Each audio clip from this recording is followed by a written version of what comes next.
Good evening. Thank you, Laura. Thank you to everybody for joining us this evening. This is debate number 5 this week from the Hamilton Spectator Auditorium.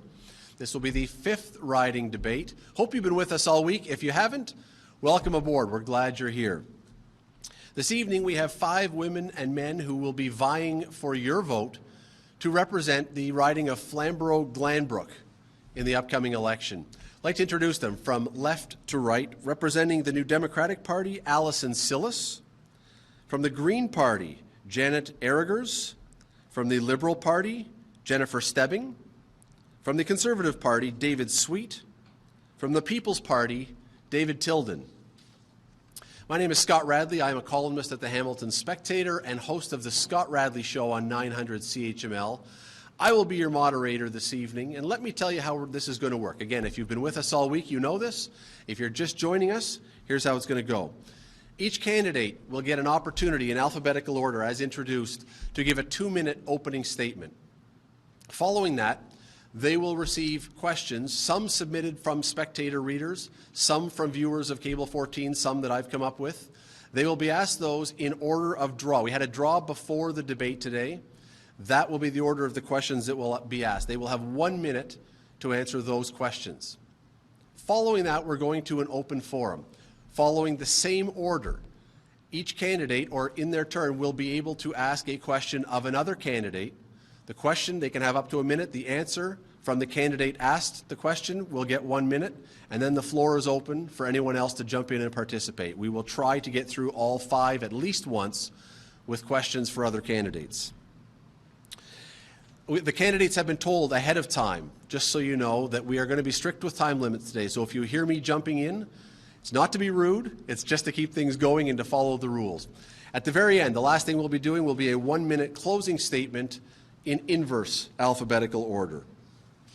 Now, I'd ask you when we're done to stick around. We'll be going back to the Cable 14 studio for some analysis of the debate immediately following. And if you have missed any of the debates so far, as I say, if you're just joining us, you can find all the debates. They will be replayed on Cable 14 over the next number of weeks leading up to the election.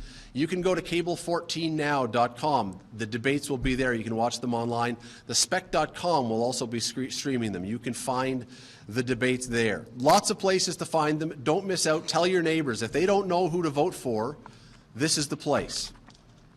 Let's begin with opening statements. Beginning first, representing the New Democratic Party, Alison Sillis.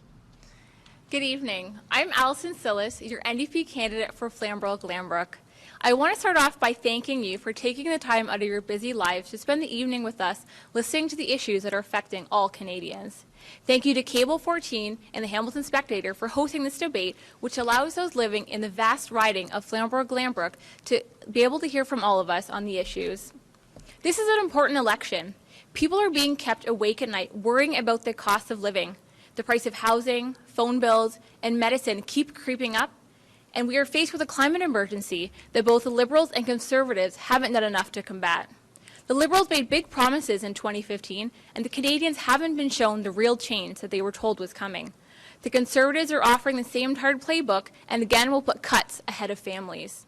Having lived in this riding for over 10 years, and having spent the rest of my life growing up in Hamilton and being a local high school teacher, I have engaged and advocated for all members of our community and within the city, and to them, I say I am here for you because I know that you need help. Thank you very much. From the Green Party of Canada, Janet Eregers. My name is Janet Eregers, and I'm your Green Party candidate. As a longtime resident of Flamborough and a young professional with a young family, I have witnessed many of this election's hot topics in action. I know that status quo politics is broken. Today, our government is not acting in our best interests. As some of you know, I had my first child 2 months ago. Now more than ever, I want to work with you to build a better future for our children and for our grandchildren. Tonight, I will not tell you why you shouldn't vote for the other candidates. Rather, I will explain why you should vote for me. We must reconcile our environment and the economy and be honest about how we're going to do it. We must level the playing field between people, profit, and planet. We must also encourage cooperation and leverage the free market for problem solving. As Canadians and Hamiltonians, we have an inherent connection to nature. From the Greenbelt to local food production to our thriving conservation system, we are all impacted by our relationship with the environment. There is no economy without the environment, and for too long we have put short-term profits over long-term sustainability. My green vision is one of a modern, sustainable, prosperous economy powered by shared values and common goals. Thank you very much. From the Liberal Party of Canada, Jennifer Stebbing. Thank you. Good evening. I would like to acknowledge we are on the traditional lands of the Anishinaabe and the Haudenosaunee. I would also like to point out tonight that we have 3 female candidates and 2 male candidates. When I was the candidate back in 2015, I was the only female candidate. Add women, change politics. My name's Jennifer Stebbing, and I'm working hard to become your next Liberal Member of Parliament. Change is a process, and it rarely happens overnight. But in 2015, that happened. Voters across Canada rejected the path chosen by Stephen Harper's Conservatives, and they did it in a big way, granting Justin Trudeau and the Liberal Party a majority government. Having earned the voters' trust and support, the Liberals embarked on a vigorous and productive legislative agenda. And the results are clear. We have over 1 million net new jobs in the past 4 years. We have lifted 900,000 people out of poverty. 300,000 of those were children. We've put a price on pollution, and we've invested in green infrastructure. That is what real change looks like. Flamborough-Glanbrook is ripe for change, and I will make that happen. Why me? Well, for starters, I have a passion for service to others dating back to my childhood when I always raised my hand when someone asked for help. I continue to serve the community today, sitting on a number of boards representing both local and national organizations. As a lawyer, I serve the law and the public, and I have done so for more than a decade. I have priorities for Flamborough-Glanbrook. I want to see us get our fair share of infrastructure dollars. I want to change the bankruptcy laws so that pensioners are not treated as a last resort, but a top priority, and the environment more than anything else. Flamborough-Glanbrook needs a full partner in the Liberals' change process, and with your help, I know I can make that happen. I trust I can count on your support. From the Conservative Party of Canada, David Sweet. Hello to everyone viewing this All Candidates Forum put on by Cable 14 and Hamilton Spectator. Thank you for tuning in. As your Member of Parliament, I'm here to serve you. I'm proud to have served our area as MP since 2006. During that time, it's always been my duty and honour to speak up for taxpayers. In particular, in the past 4 years, as the True Liberals have made life more unaffordable for families, individuals and seniors, we as Canada's Conservatives have been holding the government to account. It's also been my duty and privilege to speak up for the needs of the communities of Flamborough-Glanbrook and the greater city of Hamilton. During my time on the government side of Parliament, I helped secure over $1.1 billion in federal funding for local projects. This included roads, GO Transit, and key infrastructure across the city.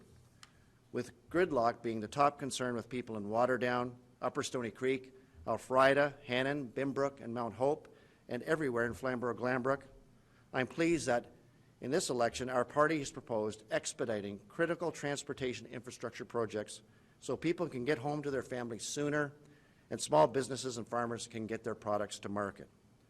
In recent years, since our family was struck by tragedy, I've become an even more vocal advocate for improved mental health services and a national strategy on suicide prevention. Over the years, I've had the pleasure of working with colleagues of all political stripes at every level of government to get things done in our communities for Hamilton. Over the coming term, I know we can leverage that experience to champion the priorities of commuters in Flamborough-Glanbrook, new homeowners, new young families, small businesses, and farmers. Thank you again. I look forward to a healthy discussion on the issues this evening. Thank you. And from the Green Party of Canada, David Tilden. Pardon me, from the People's Party of Canada, David Tilden. Thank you. Thank you for allowing me this opportunity to attend this debate. My name is David Tilden, and I'm the candidate for the People's Party of Canada in the riding of Flamborough-Glanbrook. I moved to Binbrook over 5 years ago. This is where I've made my home with my wife, Jennifer. We added to our family last year at the birth of our son, Henry. I was very worried with the Canadian political climate. Our economy was stagnant, prices continued to increase, and taxes hitting us hard. I became excited in politics once again when Maxime Bernier announced the formation of the PPC and worked hard to build a foundation of this new political movement. Those unfamiliar with our new party, it was founded on 4 pillars: that of individual freedom, personal responsibility, respect, and fairness. A true conservative platform with a mix of smart populism. The PPC platform is one to help all Canadians, to lower our tax burden and keep more of our hard-earned money. Do away with billions spent on corporate welfare, foreign development, and boutique tax credits. These savings will use to stop never-ending deficits and lower corporate tax, allowing savings, investment, and making our economy more productive. New policies on supply management, dairy, poultry, and eggs, and removing barriers in interprovincial trade. Plans to help families and businesses, stopping unfair practices that affect consumers, farmers, and the economy.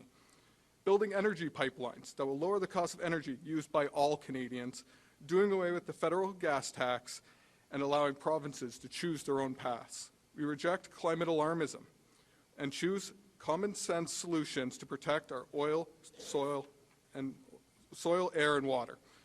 Let the 4 pillars of the PPC bring back freedom, show true responsibility for governance, fairness to all, and finally belief in a government that respects you and your hard-earned money. Thank you. Thank you. Now, if you were at home and you said, wait a second, it seemed like Alison Sillis from the NDP had less than 2 minutes. She did. We had a little communications gaffe, so we are going to give Alison a chance to redo her opening statement in the interest of fairness. I didn't think I talked that slowly, so thank you. So good evening again. I'm Alison Sillis, and I'm your federal NDP candidate for Flamborough-Glanbrook. I want to start off by thanking you for taking the time out of your busy evening to spend the night with us listening to the issues that are affecting all Canadians. Thank you to Cable 14 and to the Hamilton Spectator for hosting the debate, which allows those living in the vast riding of Flamborough-Glanbrook to be able to hear from us. This is an important election. People are being kept awake at night worrying about the cost of living. The housing prices, phone bills, and medicine costs keep creeping up while we are faced with a climate emergency that both the Liberals and Conservatives haven't done enough to combat. The Liberals made big promises in 2015, and Canadians haven't been shown the change they were told was coming. The Conservatives are offering the same tired playbook, and they will again put cuts ahead of families. Having lived in this riding for over 10 years, having spent the rest of my life growing up in Hamilton, and being a local high school teacher, I've engaged with and advocated for individuals and families from all walks of life, and their message is clear: they need help. And to them I say, I'm here for you. The NDP has always inspired me, and therefore, as a mom, I'm running for my children, Narelle and Elwyn, to ensure that the environment is protected for their futures. As a teacher, I'm running for the youth of Canada's tomorrow. As a forever student, I'm running to ensure that education isn't a luxury in Canada and students get the training they need to expand Canada's growing economy. As a daughter, I'm running to ensure the baby boom generation's pensions and livelihoods are safe. As a granddaughter, I'm running because I see the struggles of the senior population and no Canadian should fear aging. As a friend, I am running in honor of universal pharmacare because I don't want to see anyone being able to unpay for the medications that they need to survive. As your neighbor, I am running to be your voice for positive change in Flamborough-Glanbrook and to ensure that the needs and concerns of all communities are met within Canada. Thank you. Thank you. We will now go to questions, some of which have been submitted by readers of The Spectator and some by viewers of Cable 14. As I said off the top of the show, we drew numbers before the debate began. The questions will be asked in that order. And drawing the first question today, Janet Arragers of the Green Party of Canada. Your party has vowed to reduce carbon emissions to net zero by 2050, to put in place zero-emission public transit by 2040, and to ban the purchase of internal combustion vehicles by 2030. In a previous debate this week, a Green candidate says we simply have to start thinking differently using public transit and ride-sharing. Now, that theoretically might work in an urban area, but much of your riding is rural. Many folks there have little to no reliable access to public transit and need vehicles to get around. Further, they need farm equipment to do their work. Would adhering to these policies not impose a crushing financial burden on them? Well, as you said, the Green Party has pledged to ban the sale of new internal combustion passenger vehicles by 2030. We will maximize emission reductions in all transportation through the use of sustainably produced biofuels where electric is not viable, such as in the case of farming equipment, fishing, mining, and forestry equipment. Municipalities need increased, reliable funding to ensure that Canadians have access to public transit that is efficient, safe, and carbon neutral. Public passenger transit, including Hamilton's LRT, is not meeting the needs of people living in rural areas such as Flamborough-Glanbrook. The Green Party's National Transportation Strategy is a blueprint for moving to zero-carbon public ground transportation by 2040 and ensuring that all Canadians have 10 seconds. access to reliable transportation at reasonable prices. Thank you. Thank you. Drawing this number 2 today, David Sweet from the Conservative Party of Canada. The Liberals, the NDP, and the Greens all propose building affordable housing units. The Conservatives do not. Yet to the best of my knowledge, there are few or no affordable housing units in Flamborough or Waterdown, which is among the most expensive areas in the city in which to live. Many young people who have grown up there can no longer afford to stay there or live there as adults. So how is reducing the stress test and lengthening the amortization period, as your party proposes, really going to do anything to make the area more affordable? Thank you very much for the question, Scott. I think one of the things that you can rely on is the behavior of the Conservative Party in the past, where we invested in affordable housing in between 2006 and 2008 at levels 50% higher than presently the Liberal Party is investing now. Also, we announced that we would make sure that any surplus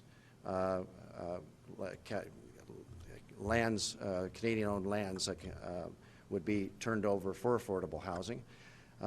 As well, I've done a lot of work with the Cooperative Association of Canada, and they've been advocating for increased funding for co-ops. I would be advocating for that, so that affordable housing was presented. But also, in regards to the stress test, what happened with putting a stress test as a federal measure across the entire country is that the unintended consequences were it wiped out the ability for new home buyers to purchase houses, and if they are able to buy those houses, that opens up rental stock for people who need affordable housing. Thank you. Next, Jennifer Stebbing from the Liberal Party. When the Prime Minister was cited by the Ethics Commissioner for violations relating to SNC-Lavalin, he said he did what he did to protect jobs. Your party supported him and he suffered no real repercussions. Now, you're a lawyer. If the Prime Minister believes it's okay to break certain rules because they're standing in the way of a loftier goal or a more important principle, should other Canadians who disagree with a law because they believe it is wrong-headed or immoral not also be free to break those rules? Thank you for the question. Justin Trudeau took responsibility for the actions and accepts the report from the Ethics Commissioner while disagreeing with it. He has accepted the decision he came to, but as a lawyer, I've read the decision myself, and while I agree that the Ethics Commissioner has cited the correct law, I don't believe that he's applied it correctly in that situation. If an MP is not allowed to advocate for jobs in their riding or Canadian jobs at all, I don't understand why they're in Parliament. Thank you. David Tilden from the People's Party. One of the policy positions on the People's Party website is this: Canadian identity, ending official multiculturalism and preserving Canadian values and culture. What to you are Canadian values, and which ones are presently at risk? Well, right now, one of the things at risk is free speech. We saw this in Hamilton just the other day where we had an event and a grandmother was just trying to cross the street to attend an event and was stopped by masked protesters. This is becoming more commonplace in Canada, where just attending an event is being, just because you don't agree with a political ideology. Our party supports free speech. That is one of the fundamental values in Canada. To be able to come up here, and this is great, to debate and share ideas with people. And I think our liberal democracy adds that. We have such a great system that we need to preserve. This is for all Canadians, and ending multiculturalism, what we're trying to do here is not separate people into select groups. We want all Canadians to share in all values across Canada. Thank you. Thank you very much. From the NDP, Alison Sillis.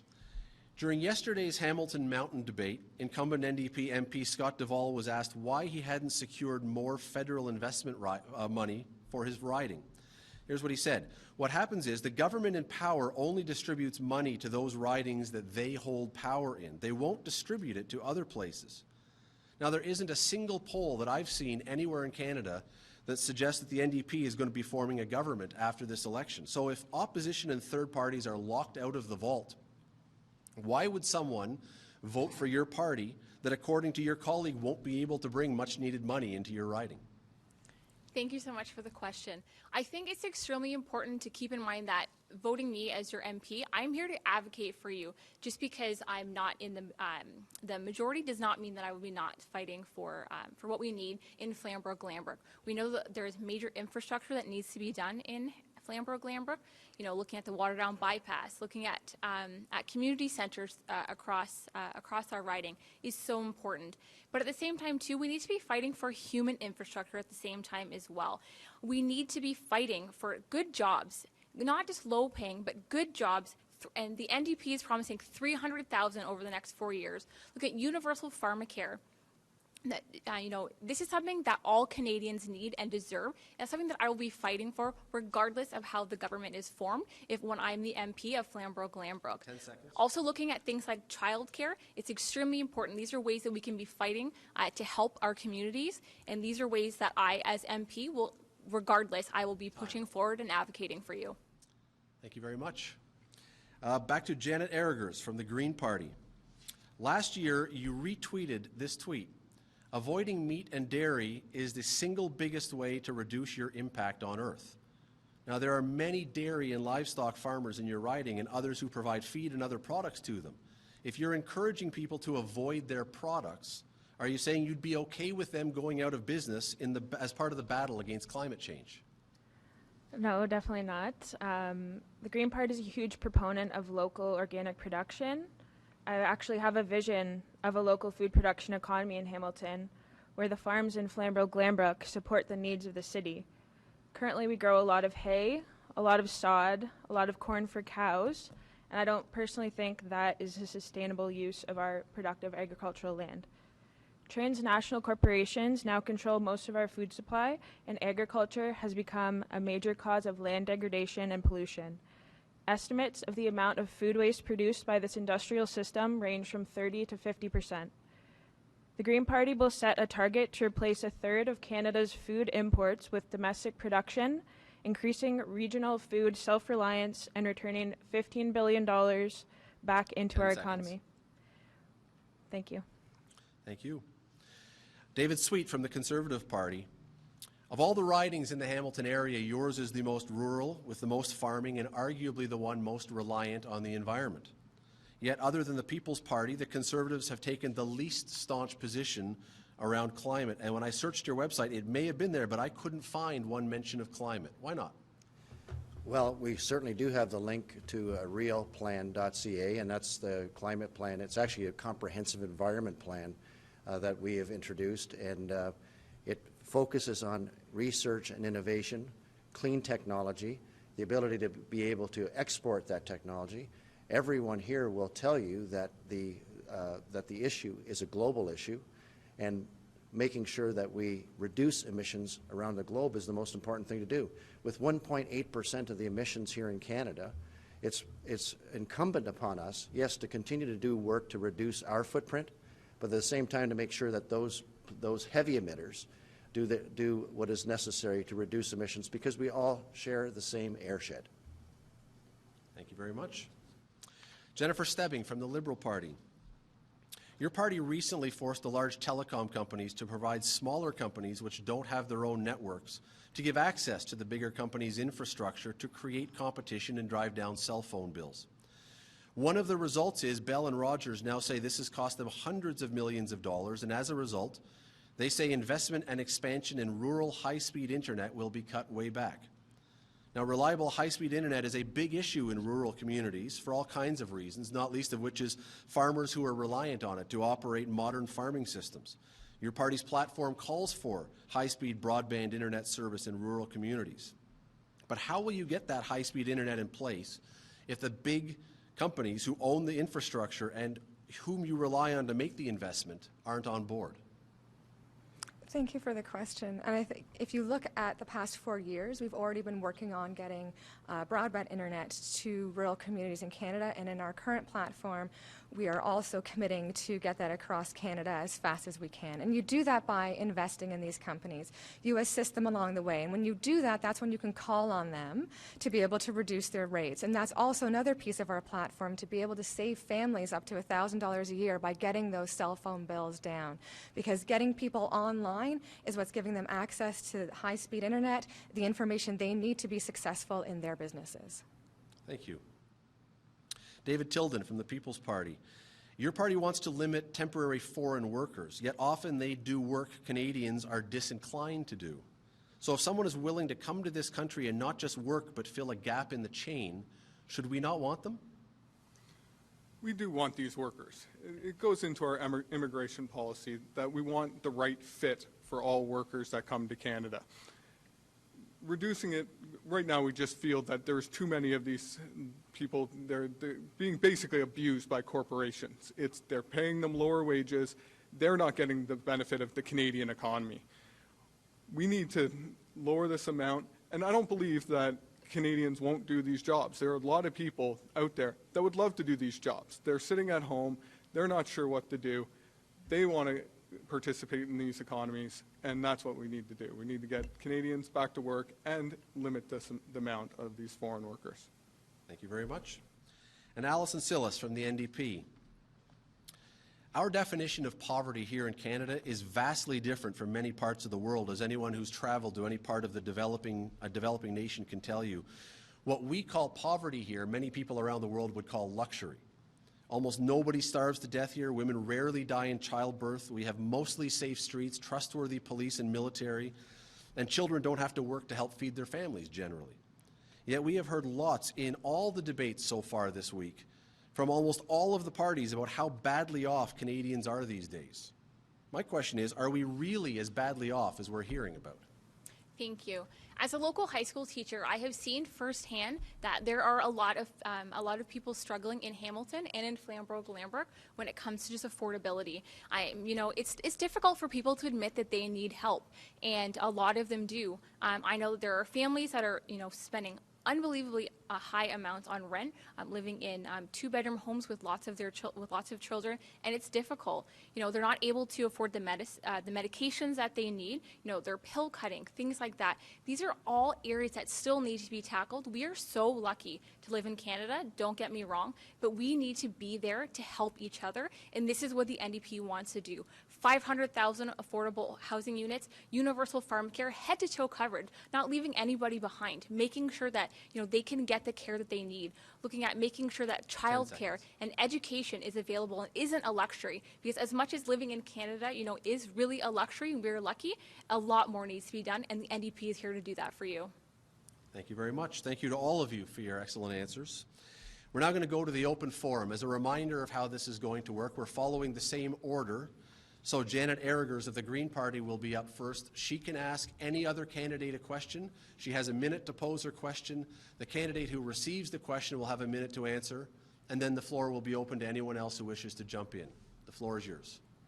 I actually have a question for everyone, and I hope we can have some... if you could pick one person to start with, and then they can jump in. David Sweet, please. Many people predict that this new government will be a minority. How will you and your party put aside your differences to work together on complex issues such as climate change or inequality? Thank you for the question. I happen to have some experience twice with minority parliaments, and these are times that are challenging when you're in a minority parliament, and you need to come together. In fact, I remember very specifically the two minority parliaments we were in, and we faced the global recession. Both of the opposition parties at that time were asking us to spend more and invest more, and we did. We just made sure that we invested it in hard infrastructure, but we were able to work together with them on those kinds of issues so that we went into the recession last and we came out of it first. And so I'm confident that we'll be able to deal with any minority to make sure it's most productive for Canadians. The floor is open. Anyone, or we move on? Okay. David Sweet, you are up next. Thank you. I have a question for the Liberal candidate. Although Jody Wilson-Raybould and Jane Philpott are the ones most often covered in the media, there were actually 5 disgruntled women that left or were thrown out of the Trudeau Liberal Party. The first was Leona Elleslev, a distinguished Air Force captain and corporate executive prior to being elected, who said Trudeau would always rebuff her advice. Then there was Selena Caesar Chavez, who was yelled at so loud that her husband could hear Justin yelling at her through her phone in the next room. Even Nassif, who wouldn't laud Trudeau for his feminism, was barred from running. So my question is, do these women and their issues not concern you? And have you spoken to Justin Trudeau about this treatment of your former party members? I have not personally spoken to Trudeau on this issue, but I believe Trudeau's actions is proof in the pudding. He is a feminist. He's done a lot of great things over the past 4 years. He had the first gender parity cabinet, so 50% women, 50% men. He also had appointed the first female House leader. He's also, for the first time, every single budget is looked at it with a gender lens to make sure there's no gender bias in the policies they are creating. So our government is taking a more feminist lens than any other government before, and I am proud of the work that they have done. Is a feminist lens really enough, though? When you're looking at what the Liberals have done when it comes to gender equality and women's rights, saying you're a feminist is one thing, but we have escalating housing costs. We have women that aren't being taken care of. They're ending up in shelters. They're forced to stay there longer because they can't afford the housing costs. They're afraid to get out of domestic abuse situations because they are worried about being able to pay for the medication and the childcare they're going to need, especially once they need to get back onto their feet. Is that really enough? And that's why our plan going forward, we have pharmacare in our plan. We have more money to people for the Canada Child Benefit. We have more money going to people by raising the amount at which you start paying tax to be at $15,000. So it's never enough. People chose change in 2015. We're asking you to choose forward in 2019 so we can keep moving down this path to be able to help everyone in our society. But a child care benefit, you still have families that are spending over $20,000 per child a year on child care. How is that helping women? Our child care pilot plan, so we're going to make 250,000 new spaces. We are going to be reducing the child care rates by 10%. We're also going to be providing new families with their parental benefits. The EI benefit that you get for the first year is going to be tax-free. So this is how we're going to put those families ahead from the beginning. I remember the last time very clearly when the Liberal Party promised that they were going to create childcare spaces, and year after year there was never any created. One of the issues is that they can transfer money to the provinces, but the province has the full discretion on how they spend the money. And that's why the universal child care benefit was actually developed, and then the Liberals morphed it into child tax benefit. And that's why we're trying to put it in the hands of families and try to give them the best opportunity to be able to provide the child care that they need.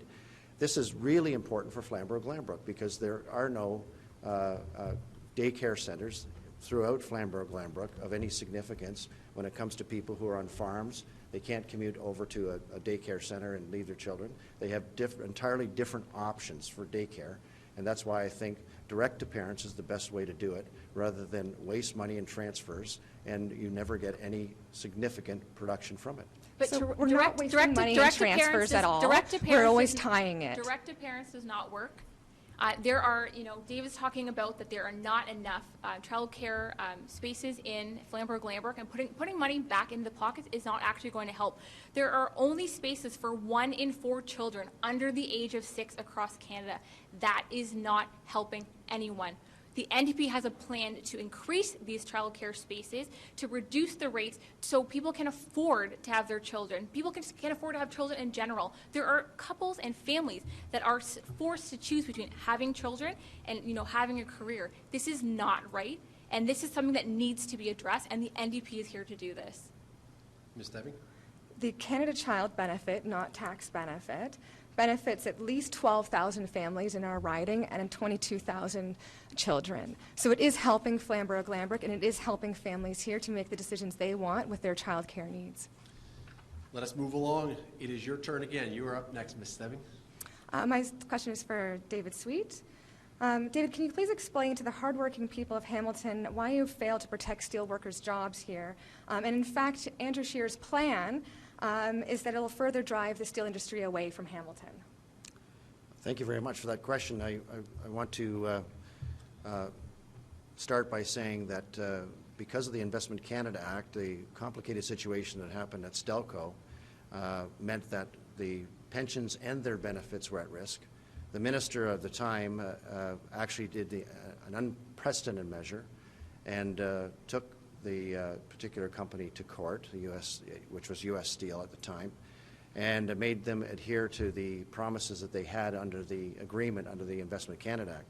One of the problems with the Investment Canada Act is that there's a confidentiality portion of it which limits the ability for ministers to be able to communicate exactly what the framework of the agreement was and how exactly the agreement resolution happened. And so the settlement happened in confidence, and we weren't able to communicate that, and to this day you can't. It's still sealed.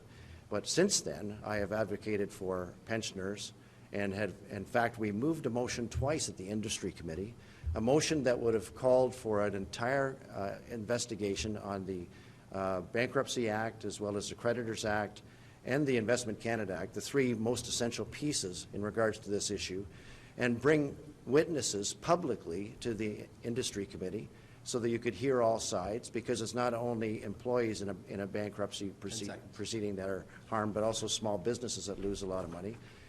Brought that to the committee twice. Twice the Liberal majority on the Industry Committee voted that down. That investigation didn't happen. That would have helped those workers. So as a follow-up, tell Hamilton, are you going to cancel the $50 million to Stelco and the $50 million to Dofasco that Justin Trudeau has given? Andrew Scheer has already made it very clear that all of the infrastructure promises that have been made presently will be honored if we are to form government. Thank you very much. David Tilden from the People's Party. The floor is yours. I'd like to ask the Liberal candidate a question. Your Prime Minister, 2 ethics violations. In the last election, you promised election reform and failed to deliver. You promised to balance the budget after your first term, and now it seems that there's going to be $20 billion a year for 4 years. My question to you is, how can anyone trust a Liberal government? Election reform was one of the promises that we weren't able to keep in the last election. We were able to keep 92% of them, though, which is an incredible record. On election reform, as you know, if you talk to anyone, about 1/3 of people wanted nothing to happen, 1/3 wanted a ranked ballot, and 1/3 wanted some kind of mixed member proportional representation. The Liberals took the hard decision to make no change because there was no consensus among the Canadian people on that issue. And how could we impose a system on 66% of people that did not want it? On the budget, going forward, we have committed to A, keeping our AAA rating, which only us and Germany have in the G7, 2, to continue to reduce our debt to GDP ratio over that time period, which will help us keep that AAA rating.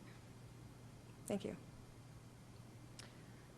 These topics are all a rare opportunity to reflect on the state of our democracy, and what we see calls for immediate action. We need to end corporate influence over democracy through checks and balances. We need to usher in proportional representation where every vote counts. We need to push for ethics and transparency systems in government, and we need to diffuse the power of the Prime Minister and ensure that all levels of government and First Nations have a voice in decision-making. The Green Party stands for ethics and transparency in government, ministerial accountability, and members of Parliament who speak out for the public interest, not corporate ones. Thank you. Alison Sillis in the New Democratic Party. The floor is yours. So my question is for Mr. Sweet. So all across Ontario and right here in Flamborough-Glanbrook, people are worried and angry about what has been happening provincially. So we see here in Ontario where Conservative government has got into power and Doug Ford has made so many cuts to vital areas such as education and healthcare. Just like Doug Ford, Scheer and your Conservatives haven't really released a platform. Considering last October, Scheer claimed that he and Ford were working towards the same goals, can people actually trust that your government won't do the same thing federally that Doug Ford has done to Ontario? Well, I'm glad that you mentioned that this is a federal election, and we are the Conservative Party of Canada, and we've already made several announcements on what we would do if we formed a government, and those announcements have always been coupled with how we would actually get the money to afford those particular programs. And Andrew Scheer announced just the other day that one of the places would be to make sure that we repatriate the $250 million that the Liberals sent overseas to an Asian infrastructure bank. We'll also make sure that we cut corporate welfare by $1.5 billion a year. Investments like $12 million in refrigerators and Loblaws, a very profitable company, those kinds of things shouldn't be happening. And there's many other places where we can find those savings while continuing to keep core services. And in fact, I've signed a pledge, and our leader has pledged that, for instance, for health care, that we will continue to increase health care by a minimum of 3%. And of course, for added growth, we would consider even increasing it more. Honestly, we should stop all corporate welfare. This is a waste. This should be put to stop these deficits and help the Canadian economy. It should be an end to that. These giving money for pipelines in China and foreign development, we need to end that as well. We need to put the money where the people are, the Canadian people, back in Canada. People are still concerned, though, David Sweet. Like, at the doorsteps, I'm hearing that, when people are hearing Andrew Scheer say that he and Doug Ford have the same goals, and seeing all of the cuts that have happened and how negatively Ontarians have been affected, how can the people of Flamborough-Glanbrook trust that that is not going to happen again? Because they've seen it backfire on them having a Conservative government here in Ontario. Well, they certainly haven't seen it backfire with a Conservative government in Canada. For the 10 years, we were very responsible. We made sure that we navigated the country through the most significant recession in history since the Second World War, and we were responsible in our spending and responsible in the kind of restraint that we had. In fact, as I mentioned before, we enhanced a number of programs. One of them was the Homelessness Partnership Initiative right here in Hamilton that benefited from more dollars being invested in affordable housing, more dollars, and in infrastructure, many more dollars. I could go through a whole list here of investments that were made in Hamilton as a consequence of my advocacy. $200 million in wastewater treatment. Finally, after years and years of lobbying, we got the Randall Reef cleaned up. We turned over lands that were formerly the Marine Discovery Center to Hamilton so they could be developed. We also invested $60 million to make sure that we brought CanMet Meteorological Lab here to be the anchor tenant in McMaster Innovation Park so that that park would grow. And we also invested after that another $10 million to McMaster Automotive Research Center. We were able, through the University Chairs program, to actually poach one of the best alternative energy PhDs in the world, and Dr. Amati is still there at the McMaster Automotive Research Center doing great work on alternative energy. We're actually one of the leaders in alternative energy there and lightening the structure of the cars because of the partnership with CanMet Meteorological Lab. And so that's the kind of thing that people from Flamborough-Glanbrook can expect from me. That's the kind of things that they can expect from a Conservative government. So that was a great laundry list of things that you may have done a while ago, but none of those things happened in the past 4 years. You've been completely ineffective in Parliament, and Flamborough-Glanbrook needs someone in Parliament with the Liberal government in order to get what they deserve for this. It's also very concerning that in your talk of being responsible, it was the biggest deficits our country has seen for 6 years. I call that irresponsible. And you also said the word savings, which to me is just a perfect correlation to efficiencies, and Ontario heard that out of Doug Ford's mouth way too much. That's coming from somebody who's racked up $70 billion in the last 4 years. That's kind of rich. But anyway, let me just say this: that could you do a laundry list for the last 4 years here in Hamilton? Because I don't see really any investments at all. I would compare that $1.1 billion in the last 10 years to anything that's happened. In fact, I would compare it all the way back to Sheila Copps and John Munro, because that's what the former mayor of Hamilton said. He said, you know what, David Sweet has actually brought more funding for significant projects to this city than John Munro and Sheila Copps combined. And those weren't my words. Those were the words of the former mayor, Mayor Morrow. But David Sweet, for the past 4 years, you've not sponsored a single bill or a single private member's motion to challenge all of the things that your party has complained about with the Liberals in power. So really, like, what has been going on these last 4 years? You know, I've worked as a team member throughout our whole caucus to make sure that we hold this Liberal government to account. And I'm also one of only 300 members of Parliament that actually got a private member's bill passed, Bill C-479, which is fairness for victims of violent offenders. I'm very proud of that. In fact, I was just in a parole board hearing just last week. This was an act that was designed to make sure that those violent offenders like John Rallo and Lovey, that the parole board could have tools if they decide not to be rehabilitated, not to seek out the programs, that they could actually postpone hearing an application, a parole application, for 5 years. And I'm very proud of that initiative, and I've seen it at work in a parole board hearing in the past, and I'll continue to do that kind of work for citizens of Flamborough-Glanbrook as well as all Canadians. victim services are obviously important, but wasn't that during the Harper years that you were able to do that, and that wasn't these past 4 years? You know, the members of Flamborough-Glanbrook, they've elected you to not just sit on committees, they've elected you to represent them in the House and against the government mismanagement and ineffectiveness. And that's what I'm hearing at the doors, is how the voters of Flamborough-Glanbrook are feeling right now, that what has been happening has just been completely ineffective. Look, I sympathize with exactly what you're saying. You know, we tried every tool in the toolbox. In fact, you know what happened just early on in the 4 years of the Liberal Party? They actually tried to take away the rights of opposition parties and through the standing orders. And if it hadn't been for, by the way, working with your party and the other opposition, they would have gotten away with it, and we would have had even less capability of holding them to account. Listen, we've done a lot, and if we hadn't taken those measures to make sure we held them to account, I'm certain that you would have seen a lot more waste, mismanagement, and scandal than you have up until now. But you know what? In 4 years, that's still not enough to be done. You know, if I'm elected as the MP, I'll be happy to sponsor legislation for the good of this riding, even in the face of opposition, even if it will be unsupportive, and you know what? Maybe even in spite of it. I'm here for the members of Flamborough-Glanbrook, regardless of who is in power, and I will fight and advocate for you unbelievably hard. So despite David Sweet's inability to get anything done for Flamborough-Glanbrook, our Liberal government still managed to spend in Flamborough-Glanbrook to help out people. So as mentioned, the Canada Child Benefit benefits over 12,000 families in our riding. But it's not just that. We have invested in clean water and wastewater funds to the tune of $2 million. For public transit and infrastructure, for quick math on my head, we're probably at the $3 million, oh, actually we're well over the $3 million range. We're probably closer to the $10 million range.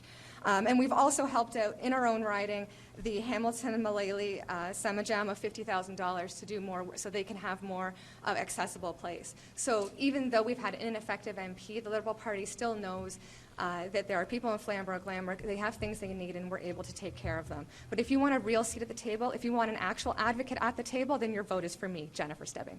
I'm going to jump in here. We're going to move to the next topic. We've got only a few minutes left. Jennifer Arregers. Janet Arregers. Sorry, Janet Arregers. That's okay. Conflating two candidates today. My next question is also for David Sweet. David, I see that in the 2015 federal election you spent approximately $127,000. How much of that $127,000 was spent on disposable materials such as signs, brochures, et cetera, and what did you do with all the garbage that your campaign produced? Thank you for the question, and I have the opportunity now to say congratulations on your new child. Look, we would have used every opportunity to be able to recycle. In my office presently, we have gone as far as we could to make it a paperless office. So we try to make sure that when a constituent comes in with concerns, that we do everything digitally, and we try to reduce our footprint as far as paper waste, reusable plastics to a minimum. I brought my glass water bottle tonight to make sure that I was honorable in that regard as well, even here, and we'll continue to make sure that we do that. I should mention as well that one of the things that our leader said that we're going to take action on is to help municipalities with their recycling programs. I mean, this is one of the big concerns, is we've had 2 separate cases now of waste going over to foreign countries, and oftentimes that waste that we send over to foreign countries gets plowed into the ocean, and that's where we have the plastics emergency that's invading all of our oceans. And so one of the things that a new Conservative government would do is, 1, help municipalities stop pumping raw sewage into the lakes and oceans, and 2, to help them with their recycling program so that we have complete and efficient recycling here in Canada, and we're not sending our waste to some other third world country that doesn't have the capability of handling it themselves. So instead of just saying we're going to help municipalities with their recycling program, we're going to actually do something and say we're going to ban single-use plastics. We don't need help, we need to stop. And that's why the Liberal Party has worked very hard in the past 4 years to implement some great environmental policies. We even beat some of our targets that we're implementing. And our future targets, we want 25% of our lands protected and 25% of our oceans. We want to be net zero by 2050, and we want to have our government net zero by 2020. We've offered incentives for people to buy electric cars. This is how we're actually going to help the environment. And this commitment doesn't just come from the government, it comes from everyone. So Justin Trudeau last night in the French debate, he was taken to task for having 2 airplanes, but he's the leader that has paid for carbon credits to offset that. Andrew Scheer has not. My campaign, we're looking into paying for carbon credits at all so we can have a carbon neutral campaign. We're putting our money where our mouth is. But you had 4 years to ban single-use plastic, and only now that it's election time, we're going to ban single-use plastics. It wasn't election time. We did it over 6 months ago, and it wasn't in our platform at the time. The NDP has been saying this for so long, and we are ready to help the environment by creating 300,000 clean energy jobs, but also investing in How do you create them? investing in workers. Having a shift in clean energy projects, also investing massively to electrified transit, looking at retrofitting homes, and hoping to move towards more zero emissions vehicles on the road. So really it falls behind our plan because we're already doing all of those things. I will jump in here. I thank you for your vigorous debate, all of you. We are sadly getting towards the end of our time, so we are going to move to our closing statements. I'll let you have an opportunity if you need to grab a piece of paper. First up, David Tilden from the People's Party of Canada. Thank you very much. It was a wonderful night, spirited debate here, and it's my first debate, especially on television, so it was wonderful to be here. I'd like to say that over a year ago, I shared something in common with many Canadians. I was indifferent to federal politics. It was very likely that I was going to become one of the 30% of Canadian voters that do not cast a ballot in my riding. The People's Party of Canada was what got me passionate about politics again. I ask you to take what you've heard tonight and take some time and do some research. Please visit thepeoplespartyofcanada.ca, find more detail on our platform and policies. And most important, please do your civic duty and vote. We can't have 25,000 people in our riding not voting. My name is David Tilden. I'm the People's Party of Canada candidate. Thank you. David Sweet from the Conservative Party. Thank you to Cable 14, the Hamilton Spectator, our distinguished moderator, Scott Radley, and you, the viewers, for this opportunity to discuss the issues in this election. Friends, young families are under pressure. Seniors are struggling to make ends meet. The Trudeau Liberals have increased taxes on 80% of the middle class. Gridlock is worsening. Bills, credit card payments, and mortgages all add up. Federal dollars are needed for big infrastructure projects, and those projects that address gridlock need to be prioritized. That's what I have been focused on for my entire political career. Canada's Conservatives are focused on making life more affordable for people. The universal tax credit for up to $850 per couple, green homes tax credit for renos, kids' arts and sports tax credits, and a seniors tax cut. For all these things and more, to make life more affordable so you can get ahead, I ask you to vote for David Sweet on October 21st. Thank you.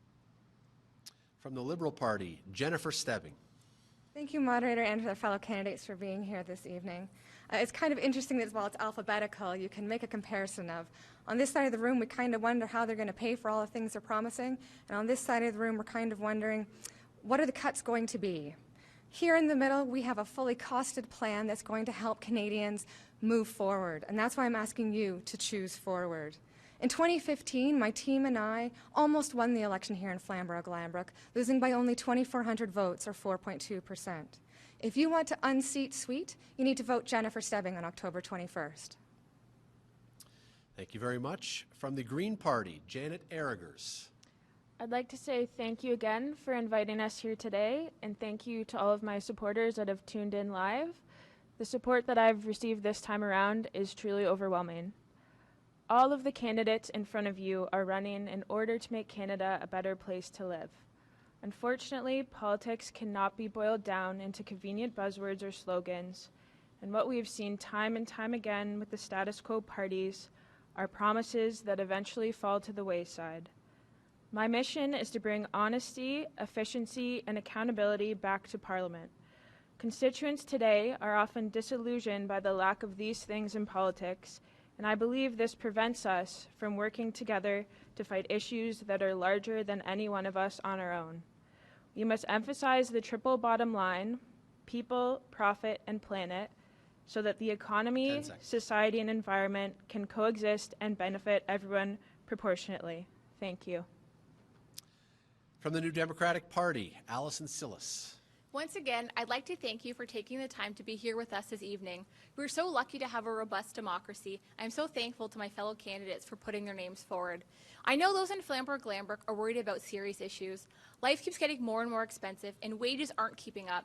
I hear from people every single day that it isn't fair that the richest and the biggest corporations are getting breaks while the average Canadian is falling behind. Both past Liberal and Conservative governments haven't made lives easier for Canadians. But as a New Democrat, I am here for you.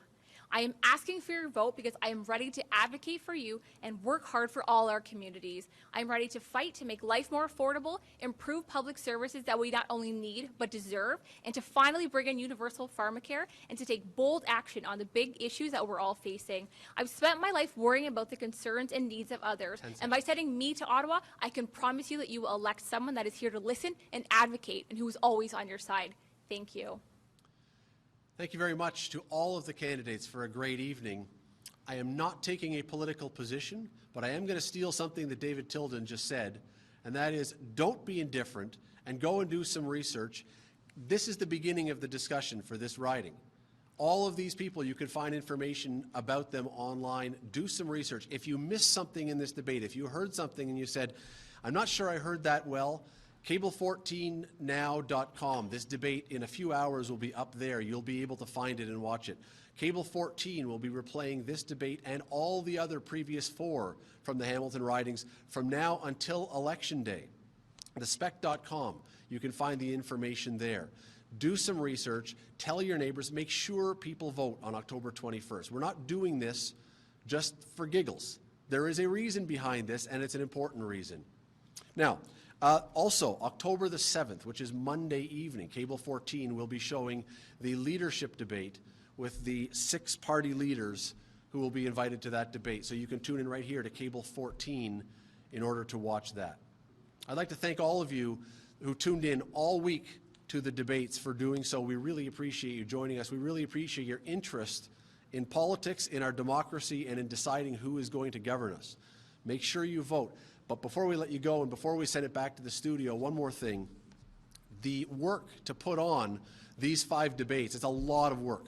It is a lot of work. I'd like to thank Diana Freight from the Hamilton Spectator for helping to organize this, for getting all the candidates. You may have noticed we had full participation of all the candidates who were invited. That is fantastic. I'd like to thank the folks at Cable 14. This is an onerous job to set this up and to put this on every night, especially the first day when they were setting up in the pouring rain, carrying live wires, To the best of my knowledge, no volunteers or employees of Cable 14 were harmed in the making of these debates, but I may have missed one. I don't know.